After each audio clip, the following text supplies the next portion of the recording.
Good morning and welcome. It is Saturday, the 18th of June 2022, and this is the SitRep. It is currently 20 minutes past 8 a.m.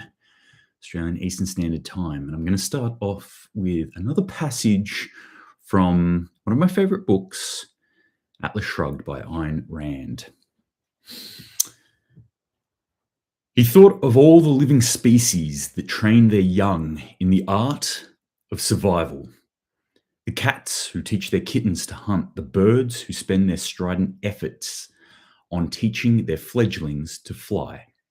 Yet man, whose tool of survival is the mind, does not merely fail to teach a child to think, but devotes the child's education to the purpose of destroying his brain, of convincing him that thought is futile and evil before he has started to think. End quote. Cheery start to this Saturday morning. That was just another passage that I read recently in Atlas Shrugged and thought, yep, that's what we're doing. Well spotted, Ayn Rand. And I'd say spotted, but well predicted. Ayn Rand she's been dead for a number of years now.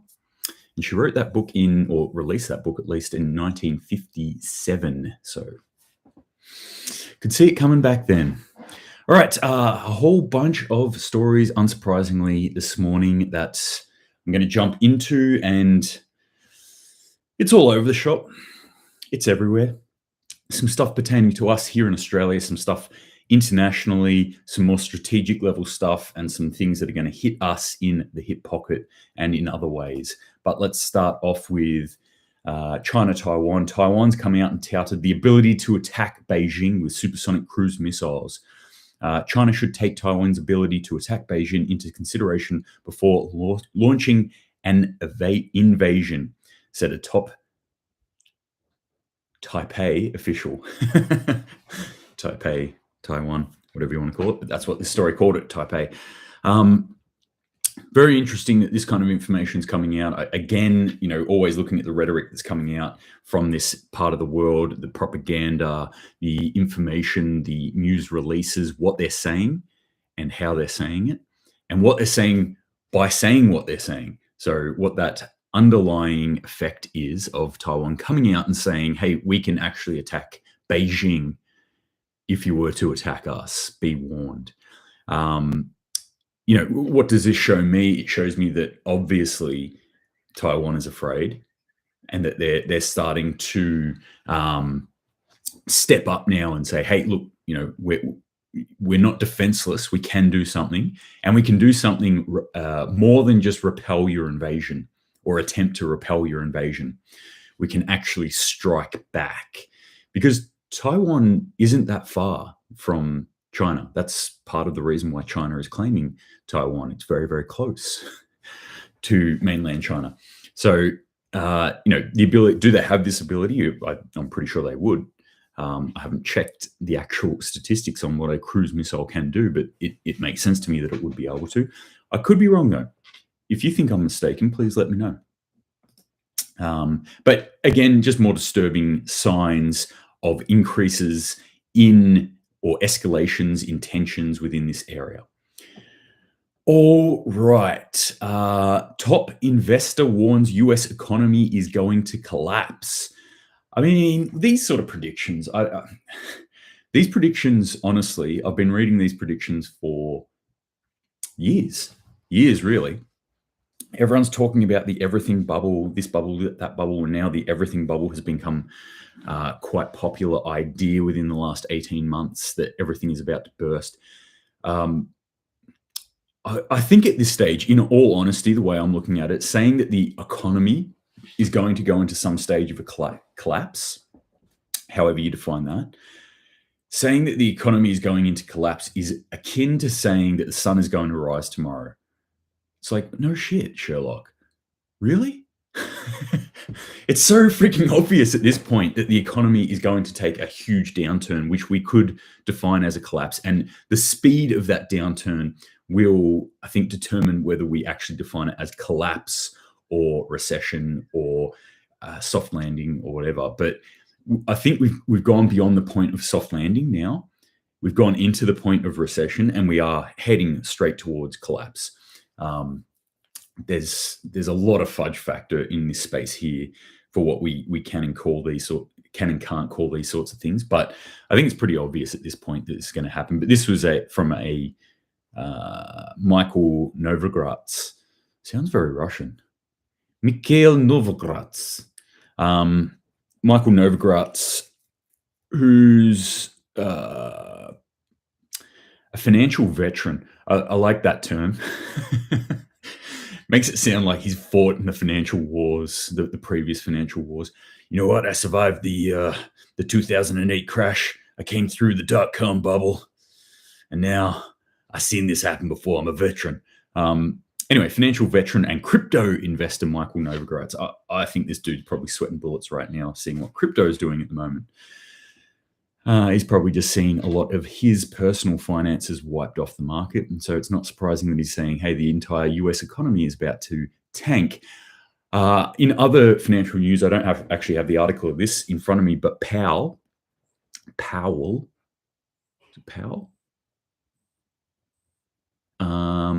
Anyway, the US Fed dude, Powell, came out and said, we're really investigating digital currency.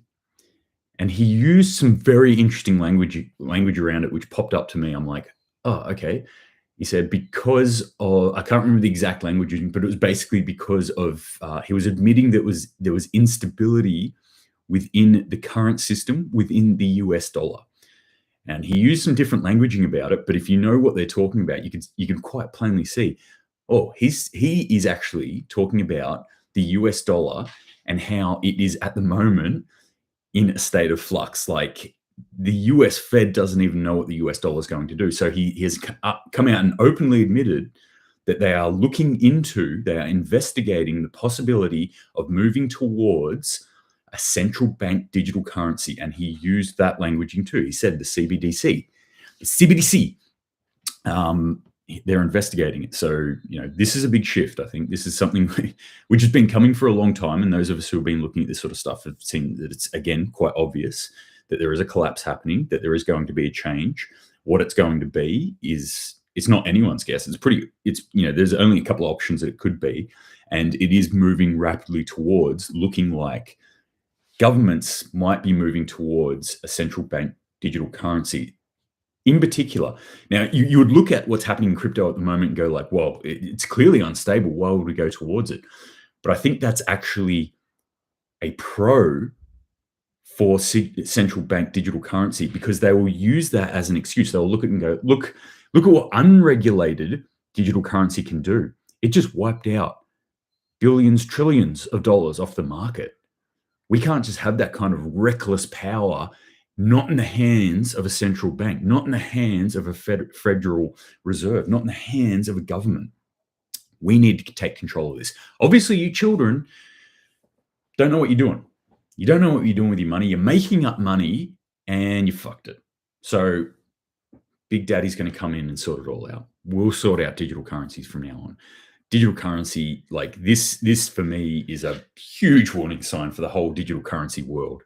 I think it's heading towards a place of severe regulation if we're not careful. People, and there's still the argument that what cannot be regulated, it's decentralized by nature. Yeah, maybe. Like I always say, the people with the guns make the rules. Our societies are based off violence. The biggest violent person, the biggest thug out there is the government. And so if the government comes out and at gunpoint says, no, there will be no other, thou shalt have no other digital currency other than thine, other than mine, then that's the way it's going to play out. Can they make digital currency illegal except for theirs? Probably. They'll find ways to track it. They'll figure it out. Don't you worry. But then it's up to us to build better mice. Once they build better traps. Anyway, that's some ranting on financial markets and currencies. What else is interesting to me? A couple of stories here. Okay, so let's jump into diesel. Let's talk about diesel. I walked the dogs this morning in the frigid, freezing cold air, quite cold where I am, and walked past one of the local petrol stations to find that diesel has again gone up overnight and is now at $2.35 per litre here in my hometown. That's a 5 cent increase from what it was yesterday, which obviously is still pretty high yesterday. So, we're seeing increases in this price in fuel. This is not a good sign, not a good trend. Why is this happening? There are a number of factors, but why is it happening in Australia right now? What was the particular thing?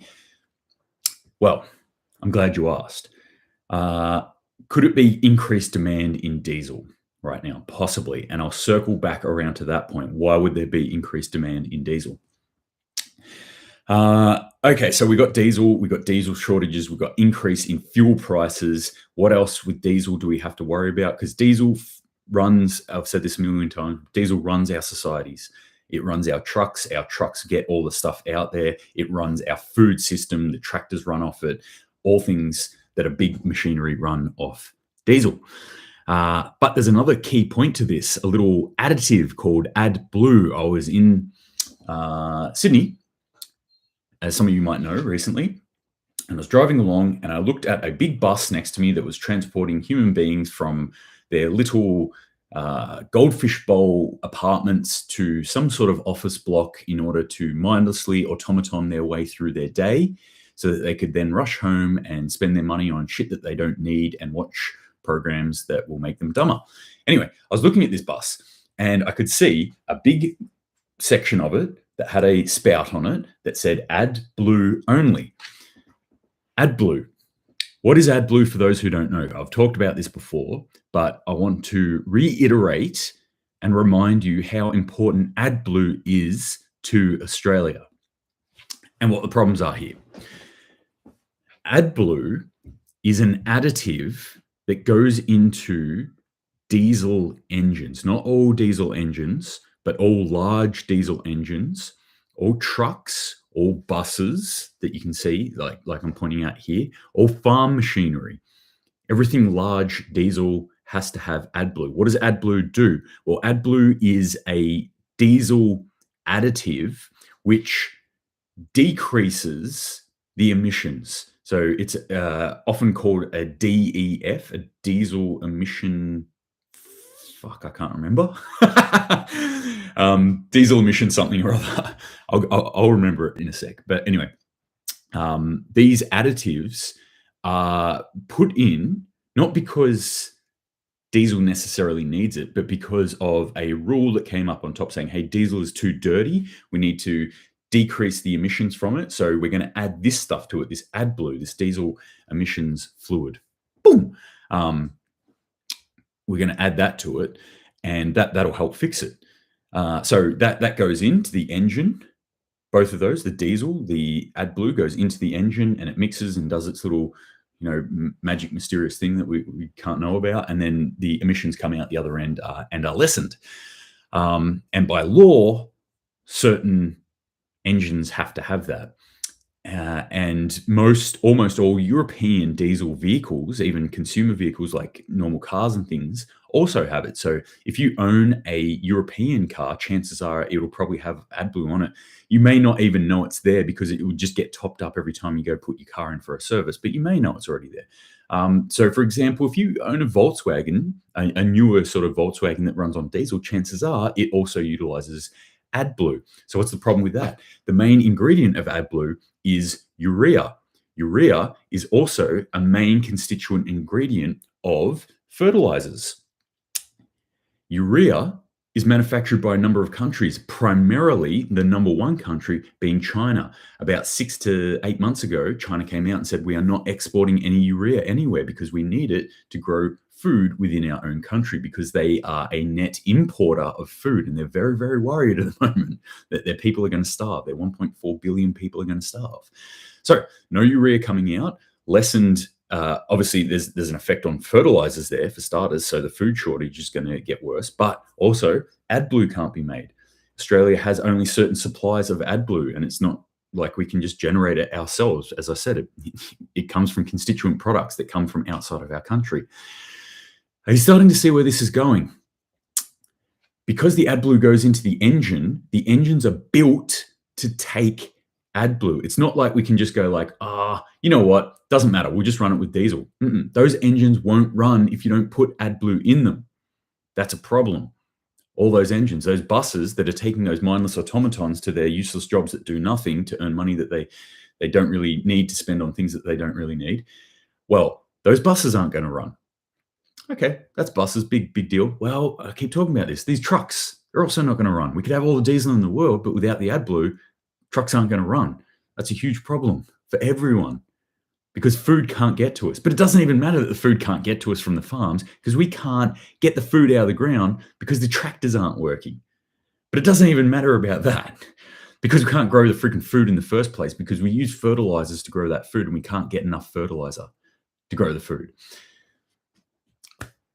We're sitting on a catastrophe right now. I don't know any other way to put it. In fact, this story out of CNS News, federal testimony, limits on diesel additive distribution may lead to serious food product shortages this fall. Absolute catastrophe. Huge thing that we're sitting on here. This is a huge problem. So on top of that, why would there be diesel shortages in Australia?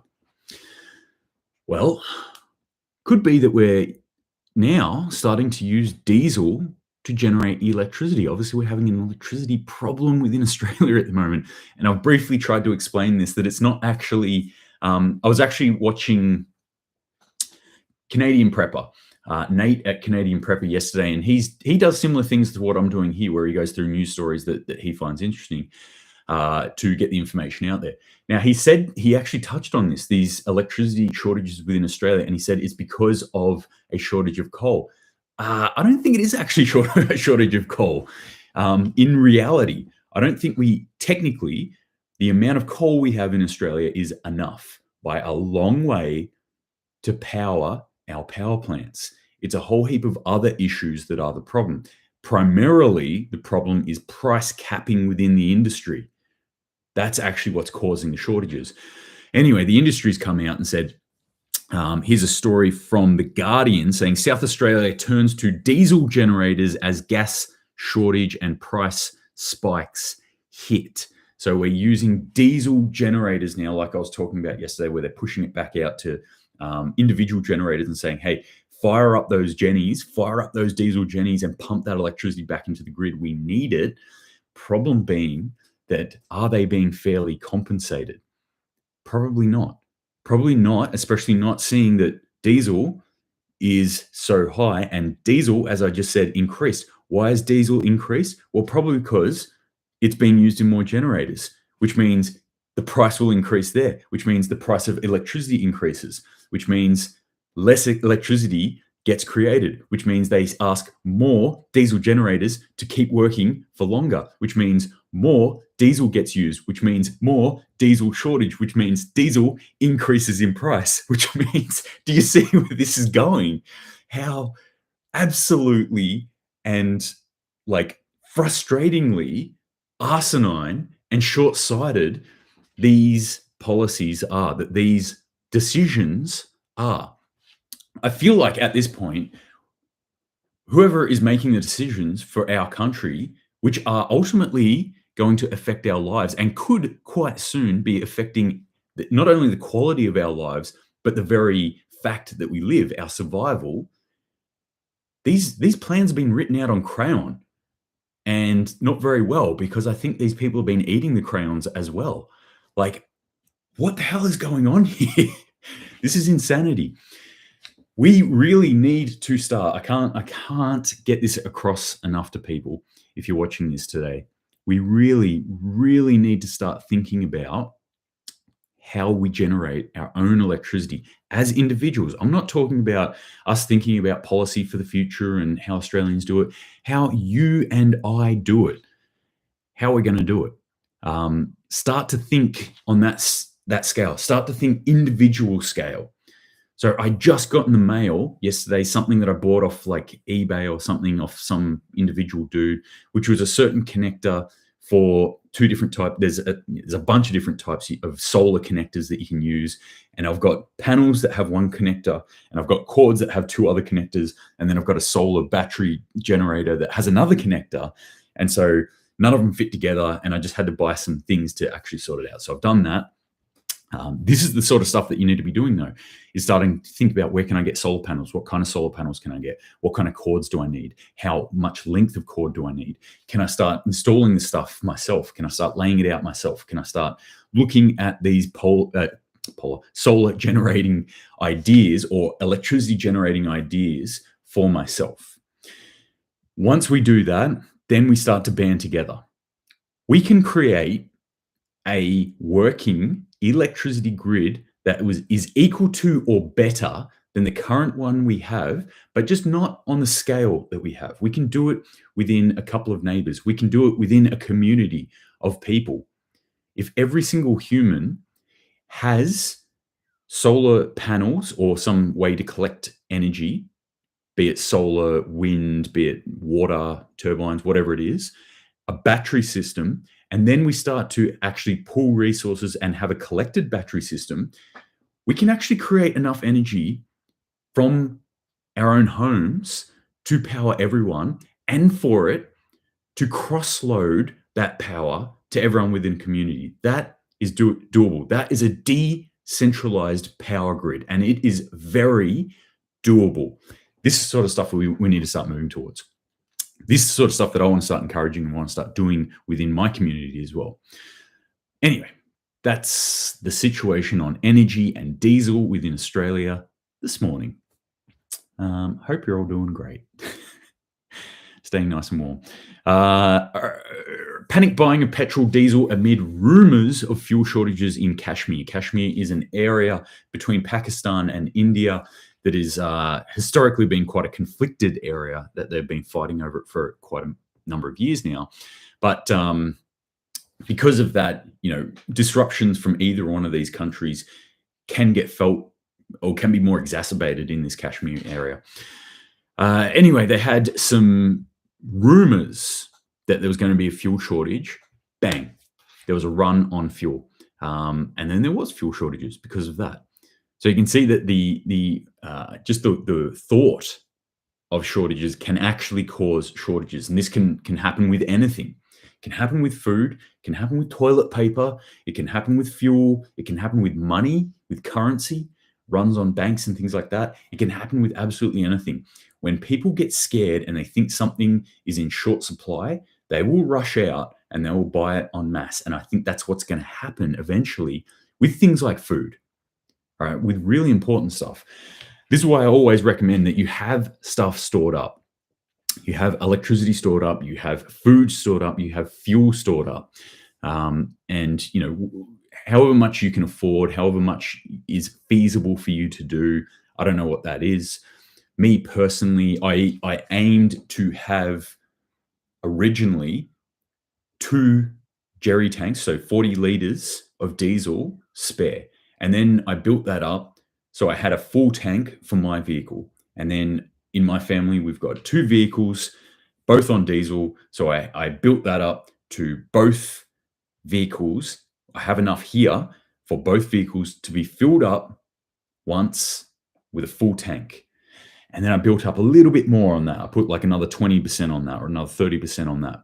And then with my mutual assistance group, we started doing buy-ups. We saved up and we started doing buy-ups of fuel. So we've got our own little fuel depository. I can't remember what the word is. But anyway, we've got our own little fuel depot, essentially. Enough for us to all fill all our cars once or twice. So yeah, that's the kind of thing this is what the stepping stones, the mindset that I want you to get into right now, is start thinking about this sort of stuff, and don't just throw your hands up in the air and say it's all too much. It's all just too much. It's not all too much. You can do it, and we do have time. The resources are there. We still have money. We're still living in safe, contained society and a country that has a lot of stuff within it, you can still do it. And if you have one day even worth of food and water on hand in your house, then you're doing better than probably 80% of the rest of the country. If you have 3 days, then you're probably doing better than 90 to 95% of the country. If you've got 3 weeks, then you're doing better than 97% of the country. So just keep taking those steps. Just do those little things every day. It's all about those 1%ers, as I keep saying. Spiraling food crisis hits Sri Lanka as farmers abandon fields. For those who don't know what happened in Sri Lanka, or part of what happened in Sri Lanka, was, again, I keep talking about this, the utopian idea that we can just switch the switch, we can listen to Greta and go, yep, you're absolutely right. We just need to stop the fossil fuels. We'll just stop. The polluting, we'll just stop. The unsustainable agriculture, we'll just stop. And we'll just switch to the good way. And then we'll all be happy. Apparently not. We won't be. It's not realistic. We need to phase it out. We need to build the industry, the green industry first. That's what we need to actually do. So yeah, Jackson Ang on YouTube just very correctly pointed out, Sri Lanka went off chemical fertilizers. Their government came out and said, hey, we're going green. No more chemical fertilizers. Not happening. Not there. Organic all the way.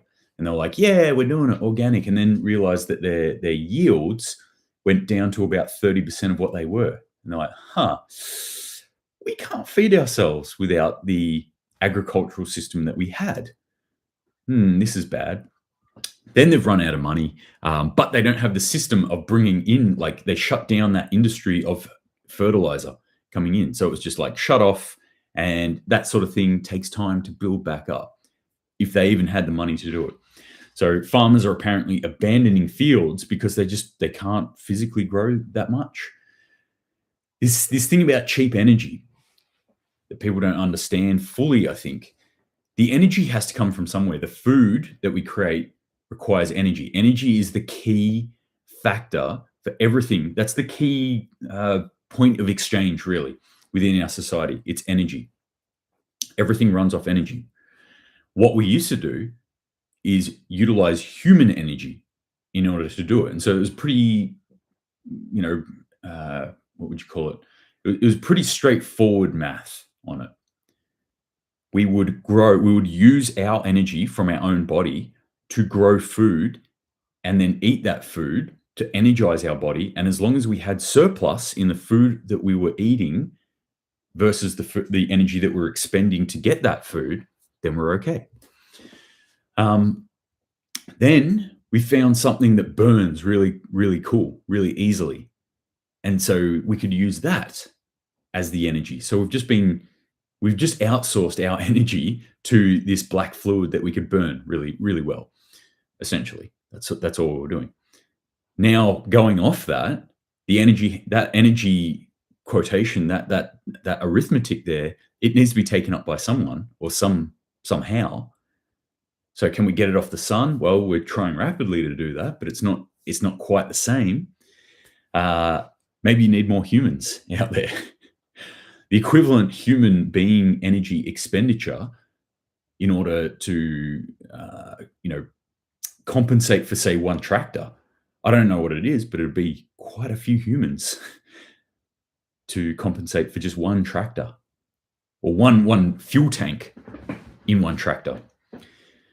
Anyway, Sri Lanka's finding that out the hard way, and we should all be looking at that very earnestly and learning, not from like, oh, fuck you, well, Sri Lanka, you guys fucked up. Anyway, I'm going to continue eating my Maccas and not thinking about that. We should be thinking about that. We should be going, shit, all right, I feel bad for Sri Lanka, but we need to learn from that mistake there. We need to do it better when we do it in the future. Okay, some news coming in overnight about more cheap free energy, not free, but very cheap energy. Russian natural gas flows to France via a pipeline in Germany have ceased. So France, you're not getting any more of the cheap Russian gas, not happening. You're off the list. You're off the Christmas card list. You're off the gas list. Germany's got its own problems getting that gas in from Russia, but now where it went from Germany into France, no longer is that happening. On top of this, the Federal Minister for Economic Affairs and Climate Action urges German citizens to save energy, and it wants to they want to reinforce energy saving measures by law if necessary. If necessary, okay. So again, who cops the hardest hits from things like sanctioning Russia, or from all the fallout effects of all the policy decisions, the political decisions, the warlike decisions? Who cops it? It's the individual human beings. It's you and me. It's the Joe and Janes. It's the, what would be in German, the Josefs and Januses. I don't know, but it's the normal people. And so then they're saying, hey, we got to save energy. And when I say we, I mean you have to save energy. So you have to stop using energy. Okay, I don't care what you're doing. You have to stop it. And if you don't, we're going to think about making actual law that you can't do it. Like, I don't know, like what kind of laws are going to come out of this? My mind boggles when I start to think about this. I'm like, what? Are you going to like put meters on everyone's house? But like the person who comes around and checks your meter is actually like, the Stasi or the secret police or something. And they're like, no, you've used 0.2 much of a megawatt. Kick your door in, arrest you, take your children away from you. You've used too much electricity. How dare you? Again, this is why we need to be generating our own power. Get away from the government. Like, what kind of restrictions are going to come from this sort of thing? I could only imagine and fret. Also in France, talk about weather effects for a second now and stay in France. France has started to ban outdoor events due to heat. So increased heat, like this heat wave that's going around on the northern hemisphere at the moment seems to be smashing a lot of countries. And France, the latest one, they're saying we're just going to ban outdoor events. It's too hot out there for you to go out. This is like, where's my tinfoil hat gone? The tinfoil hat brigade were like all over this. As soon as the lockdowns for COVID started winding up, they were like, climate lockdowns, that's coming next. And everyone was like, you're crazy. That doesn't even make sense. Lockdowns because of climate. Wow. Now they're banning people doing outdoor events because of why? Because of heat. Oh, that's kind of like because of the fucking climate. Right. Okay. Here's where we're heading. That's where we're heading, kids. That's what's going on. We're going into this thing where our governments may very soon be telling us to not even go outside. Stay in your home because it's too hot. Stay in your home because it's too cold. Stay in your home because it's too foggy, smoggy, dirty, polluted, acid rain, floods, fires. I don't know why, but you can't leave your home, or you can't gather out in public and do things. God forbid that people actually have to deal with some sort of, climate effect, something other than 21 degrees. Just stay in your house and put your air conditioning on. But actually, don't put your air conditioning on because we've got an electricity crisis. But if you're cold, put your heater on. But don't put your heater on because we've got a gas crisis. I don't know. Just do some push-ups or some burpees. Or just sit around in your underwear if you're too hot, I guess. But keep listening to your government. Keep doing what you're told. More weather effects. We'll go back into Montana. I've talked about the flooding that's happening in Montana. At the moment, Montana's historic flooding shows no signs of slowing. Residents warned water supply could run out in 36 hours. State of emergency has been declared. The floods wreaking havoc in Montana showed no signs of slowing on Thursday as rivers across the state overflowed because of heavy rain in the past week. According to the Wall Street Journal, since Friday, Montana has been thrashed by a combination of unseasonable events, including heavy rain and later than normal snowmelt. So yeah, a lot of stuff going there. Yellowstone National Park's still closed, and they are saying could be this kind of blew my mind. Yellowstone National Park could be closed indefinitely. Indefinitely. One of, if not the most popular national park within the United States, closed indefinitely due to flooding. That's pretty disturbing. Any of my friends from the US, if you guys are watching this and listening, let me know how you're going over there. Let me know what the situation is on the ground and how you're feeling about it. I'm very interested in what's going on there and feeling for you guys. Floods, no good. Also, a story coming out of China. I didn't. The story that I saw didn't have a lot of information on it, so I'm not sure where it's happening. But apparently, some what were described as giant tornadoes touched down. Several giant tornadoes touched down in China. Not sure what province, not sure where, not sure how many people it's affecting. There are parts of China that are less densely populated, and there are parts of China that are obviously very, very densely populated. So it could have the potential to affect a huge amount of people. But again, what are we seeing here? These weather effects, and I like to harp on about it. And it's probably because my father back in the day was somewhat of a conspiracy theorist, and he always used to harp on about this. He always used to talk about weather effects getting worse. And I'm talking, this is in the 80s when I was a kid. He's talking about these weather effects getting crazy, getting bad, and it's going to continue getting worse and getting bad. And that lodged in my brain somewhere. And so now that's my core belief. With weather, I'm always like, weather's going to get worse. These weather events, they're going to get more frequent. They're going to get worse. And I don't really care if you are in whatever camp of climate change denial or acceptance or conspiracy or harp or whatever. I don't really care.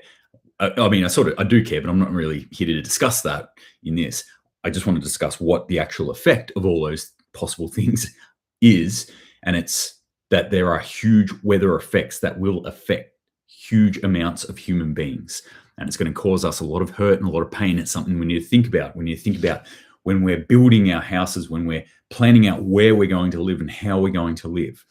Planning for things like droughts, planning for things like floods, planning for things like fires, planning for things like storm events, planning for things like tornadoes. All these things, I think, are going to be hugely affecting human beings in, I say the future, but like now, and increasing in a week's time, in a month's time, in 3 years' time, in 10 years' time, in 20 years' time. So we need to really think about this as people who want to be better prepared for the unknown uncertainties of our future. We're intelligent human beings who prepare for things. This is something we need to prepare for. All right, the WFP, another one of those world. I'm always like really dubious whenever I see an acronym that starts with W. I'm like, oh, what are these world organizations got to say now? The World Food Program has come out and said, we are marching towards starvation. The UN warns of hell on earth if Ukraine war goes on. Of course, the Putin angle is still being rammed down people's throats. It is all about Ukraine. It is all the fault of Putin. This is the only thing that's caused it. But I want to read this out because they actually contradict themselves. This is Beasley. Person's full name is, it's one of the WFP chiefs, Beasley. Someone Beasley, anyway. Unprecedented food shortages could soon spark riots. I've talked about this quite a bit, the increase in civil disorder that we're going to see, that I believe that we're going to see. So they've admitted it now because it's a statistical truth. Whenever there's shortages of food, there is increase in violence, and that violence is more often than not starts with civil disorder. So unprecedented food shortages could spark riots in dozens of countries as Black Sea blockades add to pressures. Okay. And I'll just fast forward to down through this a little bit. Okay, quote, even before the Ukraine crisis, cut it there. You said it. Even before the Ukraine crisis, you know that this was a problem, and the Ukraine crisis is adding to it, yes, but it's not the problem. So the fact they keep selling this thing as Putin's fuel price hike, Putin's food shortage, blah blah blah, like utter fucking lies. Yes, Putin is adding to issues that were already there. Quote, even before the Ukraine crisis, we were facing an unprecedented global food crisis because of COVID and fuel price increases. End quote. So that's an admission to me right there. And anyone with half a brain in between their ears should understand that what they're saying there is not, oh, it's all the fault of the Ukraine crisis, of this war in Ukraine. They're saying unprecedented global food crisis because of COVID and fuel price increases, which tells us that both of those factors were there before Ukraine. Fuel price increase was there before Ukraine, and the ingredients for a food shortage was there before Ukraine. This has just exacerbated it quite a bit, but still, it's another factor that's causing a problem. Yeah. So again, world food shortage. This is a huge issue, and it's going to start rippling out. Luckily, though, there is an answer. This will solve all our problems. World's largest cricket protein factory completed in Ontario. Good on you, Canadians. Eat your bugs. Get into it. I personally actually have no issue with eating bugs. I've done it quite a bit. I've done it in survival situations. I've done it when I'm on courses. I've done it out bush. I've cooked up bugs. I've pulled apart logs, found bugs, eat them. I know there's a whole conspiracy thing that the Illuminati want us just to eat bugs from now on. But I have actually long been a proponent of bug protein, in that, I don't think we should not eat bugs. I don't think it should be our sole source of protein. I think larger animal or vertebrate protein has a lot of things that are really great. But I traveled throughout Southeast Asia as a younger man, and they habitually have eaten bugs in that part of the world for a long time. And I always love doing it. Go to Thailand, I'll go into their equivalent of 7-Eleven and get a little packet of, you get a packet of Smith's chips here in Australia. You get a packet of fried crickets or, freeze-dried mealworms there. You munch down on them. Delicious. I reckon they're great. Certainly, a lot of people, I think, are actually turning their nose up at it because of the ick factor. But in reality, I think you'd probably have a bit of an ick factor if you had to go out and hunt your own animals. I think that's just another form of separation from your food supply that is a block within your brain. So yes, I think people should actually eat bugs as part of not regularly. If you've got another choice, I don't regularly eat bugs, but if the opportunity is there, or if I have to eat bugs, I'll do it. But I also hunt. I also buy off local farmers, things like their produce and their meats and things like that. I didn't say that. That was a mistake. You never heard that. That would be totally illegal for me to buy unsanctioned meat off a farmer. But this is another thing. But yeah, when we're looking at creating an entire food supply of this sort of thing, that's where it starts to get a little bit weird for me. That's where I'm like, no, don't make it your only source of protein. But if you're part of the sheeple that are just buying the pink meat wrapped in plastic out of a supermarket, and you're not even connected to your food supply anyway, then I think, yeah, maybe you deserve to have some Soylent Green or grey cricket mush paste as your sole source of protein. Maybe you deserve that. But if you actually go and connect with your food supply, which I highly recommend that you do, then yeah, this sort of 9,000 metric tons of crickets every year for human and pet consumption. Cool. Have fun with that. I'll go eat a kangaroo, I think. Um, all right, last couple of things I'll just quickly go through. China launches first locally made cutting edge aircraft carrier. So they've just dropped another aircraft carrier. Uh, this is a big deal for people who understand like the makeups of military elements within certain countries. Aircraft carriers are they're not quite on the level of a nuclear weapon, but for the naval equivalent, they're like the big gun, I guess. They're the biggest dog in the sea. And so to have a aircraft carrier, a large modern aircraft carrier, kind of shows the world that like, look at how big my dick is, swinging it around. That's essentially what China's doing here. I put up a post on the Instagrams about China and kind of like looking at how they're maybe blockading certain areas. And one of my good friends actually put up a post, which is a good point, and said, if something was to kick off, US would just like the first thing they would do would be take out a whole heap of China's navy. And yeah, US would do that, or at least they would attempt to do that. But I think there's a shortfall in that thinking, in that the idea is that US has pure dominance over, they are the naval might within the world, which has been true for a long time. However, technically speaking, now, as of last year, by numbers, not by technical superiority, but by numbers, China is now up there with the might of the US Navy. And things like this, their ability, they don't have as many aircraft carriers as the US. What they do have is the ability to pump them out. Remember, this is the world's manufacturing plant, China. They've spent many, many years building themselves into this. And part of that manufacturing is military manufacturing. So what would take other countries maybe, I don't know, let's say 7 years to build, could be done in 3 in China at the moment. And I'm just making up numbers there. And these are sort of rough guesses because we don't actually know. And if the gears were really to get ramped up, who knows how quickly it could take.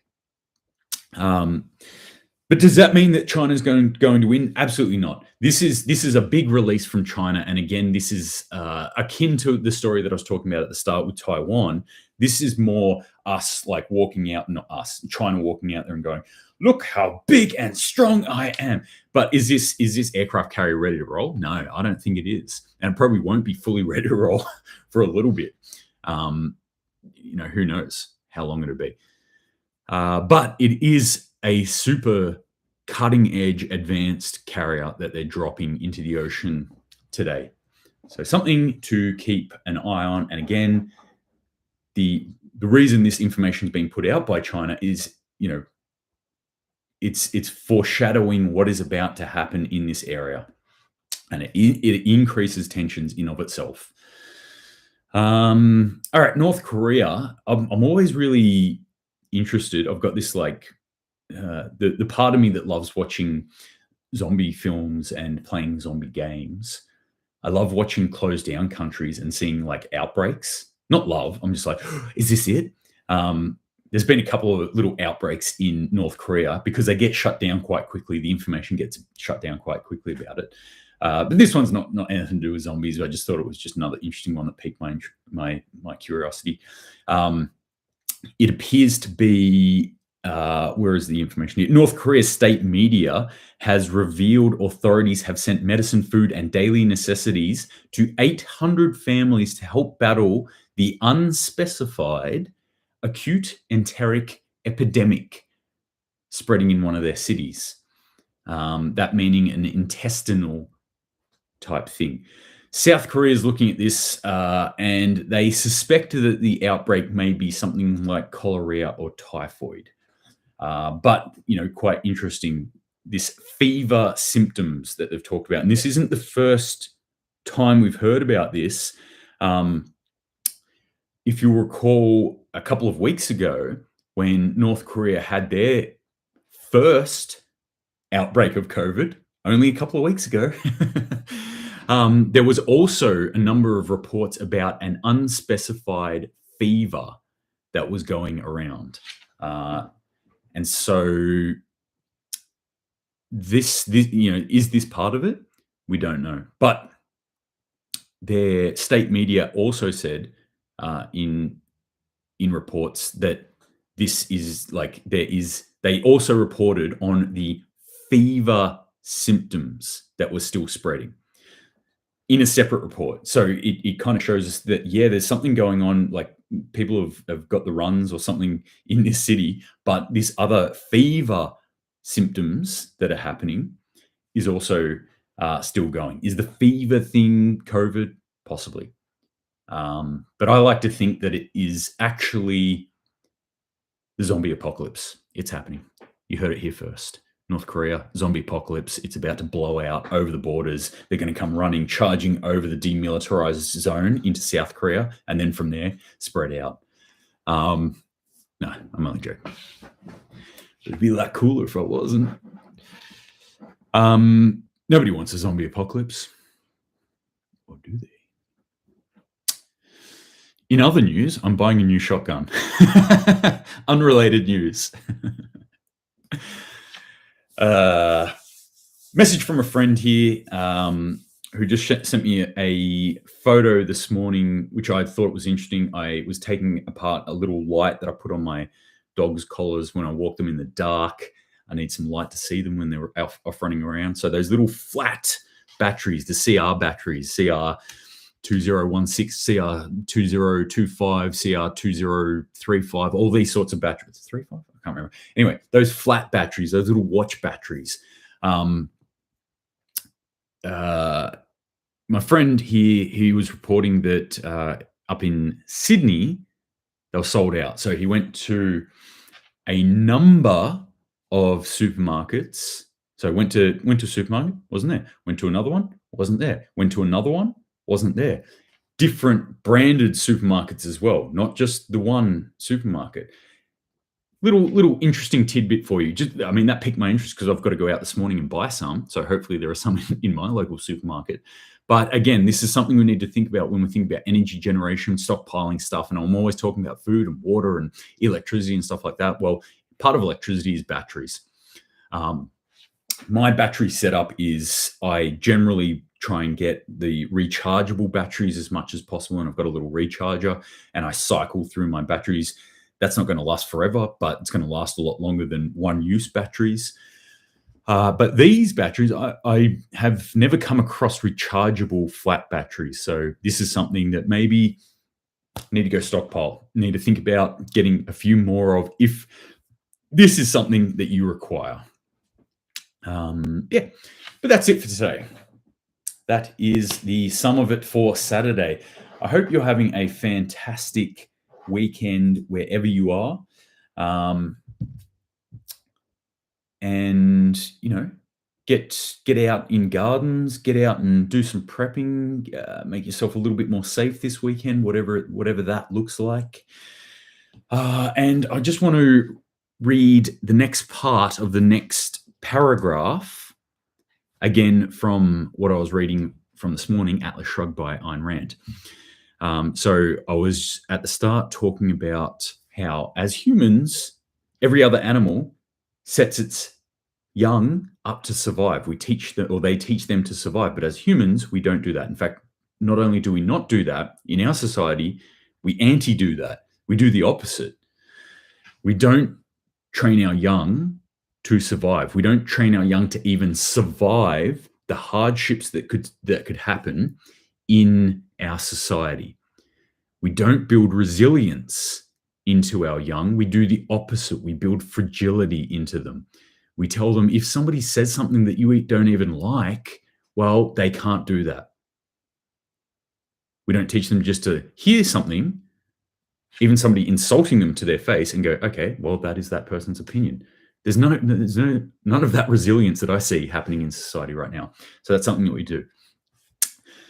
From the first catchphrases flung at a child to the last, it is like a series of shocks to freeze his motor, to undercut the power of his consciousness. Don't ask so many questions. Should be seen and not heard. Who are you to think it's so because I said it's so?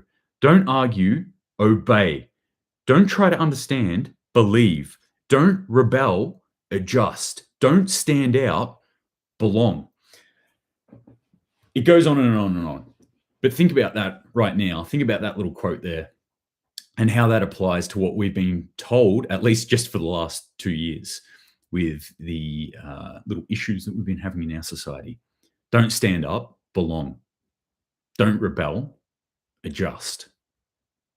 Don't think for yourself, trust the science. You know what? I am a scientist. I'm actually a qualified sports and exercise scientist, so I'm a health scientist. And I did follow the science. And where it led me personally was a place that I made certain decisions about my own body and decided to act upon those decisions. And because of that, was severely punished for, going on a couple of years now. Something that I was in a unique position to handle, though.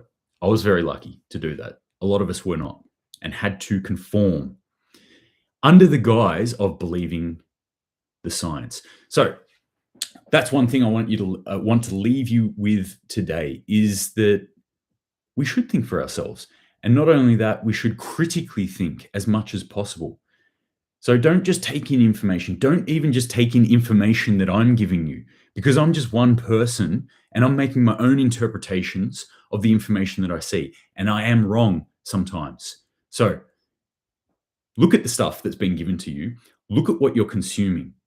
Your diet doesn't just consist of what you put in your mouth. It also consists of what you put in your eyes and what you put in your ears, and then how you interpret or how you masticate that information with your brain. Be critical of what's happening out there. Be critical of the news. Be critical of these sorts of stories. And as I like to say, yes, the information is one thing, but what are they trying to say with that information? What's the subtext of that? That's what I want to leave you with today. I hope you're all well. I hope you're doing great. I hope you're all keeping safe out there. Keep your eyes out. Keep your eyes open when you're out in the world today. Keep prepping. And apart from that, thank you very much for watching. It is an honor to me that you decide to join me on my crazy rants.